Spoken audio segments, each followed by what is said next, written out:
What's up, guys? Did you miss that intro? You're going to be seeing it until next week when I go ahead and make a new This Week in Homebrew intro. Speaking of This Week in Homebrew, let's learn some stuff.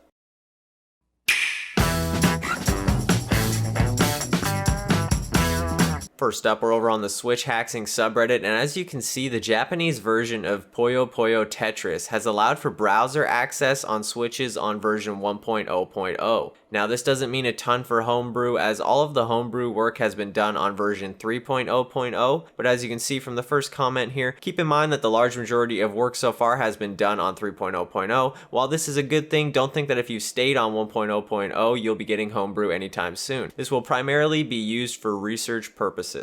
So browser access possible on version 1.0.0 of Switches. Is it very useful? Not really at the moment. Still over here on the Switch Hacksing subreddit, and as you can see, yesterday someone discovered an unknown boot mode which they originally thought could be accessed on every version of firmware, but it seems to only be 2.3.0 and higher that can access it. So anything lower than 2.3 isn't gonna work. Seemingly, while you turn on your Switch and hold a certain button combination, it boots into somewhat of a black screen and no one really knows what it does. There's a theory of it being a USB debug mode, but that hasn't been confirmed yet. You can go ahead and watch a little video detailing the process in case you're interested. Down here you can see Kingsblade has said, so far it's been confirmed that firmwares 2.3 and under have no response to the button combination, but 3.0.0 and 3.0.2 restart the system, and 4.0.1 gets a loading bar. Philip J. Fry hooked his Switch up to the PC and tried the mode, but nothing seemed to happen on his PC.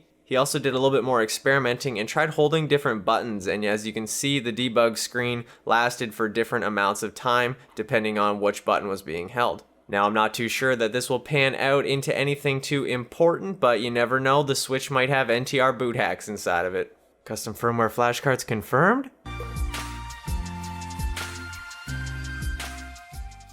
Up first, we're over on the Wii guide, and as you can see, Reconnect 24 now has an Everybody Votes channel. So if you guys are interested in installing the Everybody Votes channel, go ahead and check out this link. I honestly don't know why anybody would want this, but just for the sheer sake of preserving everything on the Wii, this is pretty cool. Up next, we're over here on Uncle Punch's YouTube page. I'll put a link to this video in the description. Go subscribe to him and give him a thumbs up.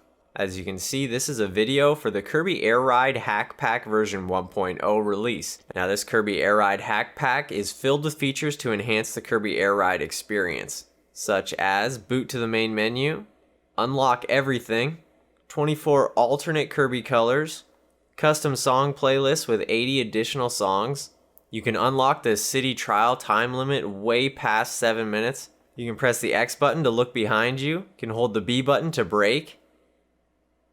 You can toggle city events and stadium events on and off, and it's complete with alternate/balanced machines. This is a pretty awesome little hack pack. If you guys like Kirby Air Ride, you're probably going to want to check this out. Now, up next is not exactly an update for CMU, as this version isn't released yet, but when it does get released, version 1.11.2 of CMU is going to add support for games like Pokken Tournament, Hyrule Warriors, and Devil's Third. It's also having implemented fixes such as Link's teleportation animation in Breath of the Wild. If you guys are interested in learning more about it, then I want you to head over to the Complaining Gamers channel and watch his video detailing the whole process.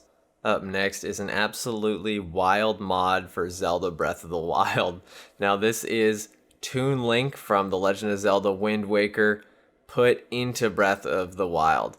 Now, I was afraid he was going to look really weird and too tall, but it seems that all the proportions are right, and even when he's looking up at enemies, everything seems to look perfect. Now, this is just totally amazing for me, and I would love to replay the game as Wind Waker Link, just to give me that completely different feel, you know? If you guys want to see more of this mod, head over to BSOD Gaming's channel and give him a subscribe, give him a like. Up next, we're over on the CMU forums, and as you can see, Wiimote Hook now features Wii Motion Plus support. And what is awesome about this is there's 2 random bonuses, whereas the Toshiba stack no longer is needed for new Wii remotes. So if you are on Windows 10 and you have an official Wii remote, then it's likely going to work natively. What's great about this is for Wii U games such as Nintendo Land, where you need the Wii Motion Plus to play certain mini games, now you're probably going to be able to do that. If you guys want more information, head over to the CMU forums, link in the description.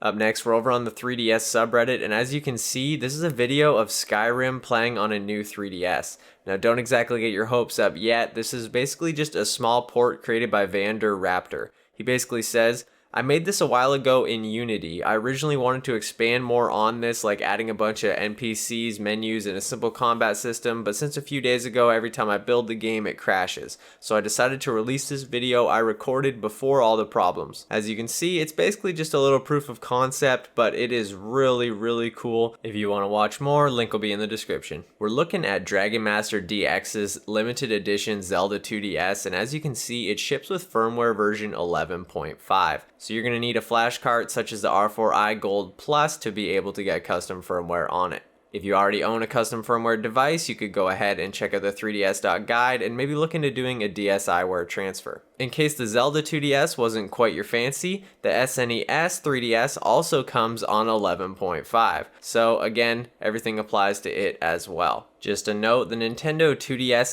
XL Pokeball edition also comes on 11.5. We're over on the Pokemon subreddit, and as you can see, Captain Space Cat has created an automatic shiny hunting device. Now, I'm not going to go over this entire thing, but if you guys are interested in checking it out, you're definitely going to want to look at his Imgur album. As you can see, it's just a mess of wires and solenoids and all kinds of words I don't know. As you can see, I don't understand what I am looking at in the slightest, but apparently it works. And as you can see, after a week and a half of hunting, they have a box full of shiny Pokemon. Pretty wild technical achievement. If you guys are interested in learning more, link in the description.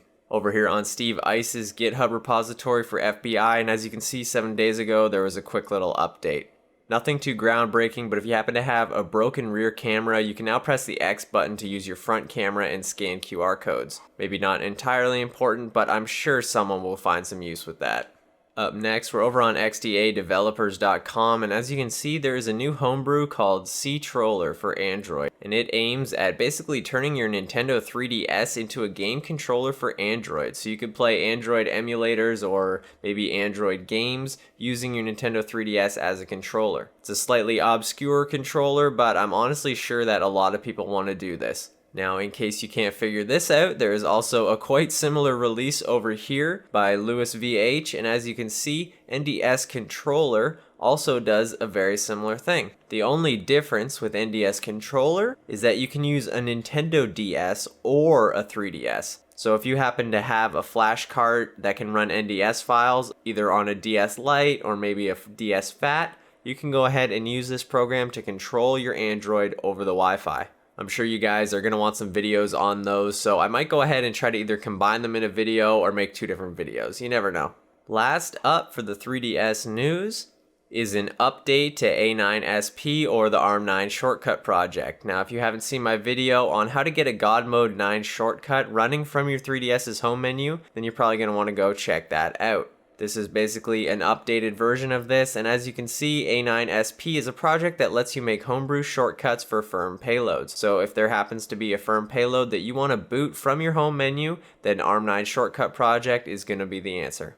Last off, before I go, I want to leave you guys with this PSA I found over on Reddit. As you can see, this user basically got ripped off by the website nds-flashcard.com. So do not buy from nds-flashcard.com at the moment. If you guys are looking to get flashcards and you don't want to get ripped off, then I 100% recommend heading over to nds-card.com. I have personally purchased from this website and it is legit and you will not get ripped off. So if you guys are looking to get something such as the R4i Gold Plus and getting custom firmware on any of your devices, then this is the place to go. I hope you guys enjoyed this week in Homebrew. There wasn't a ton of Homebrew news, but I made it work.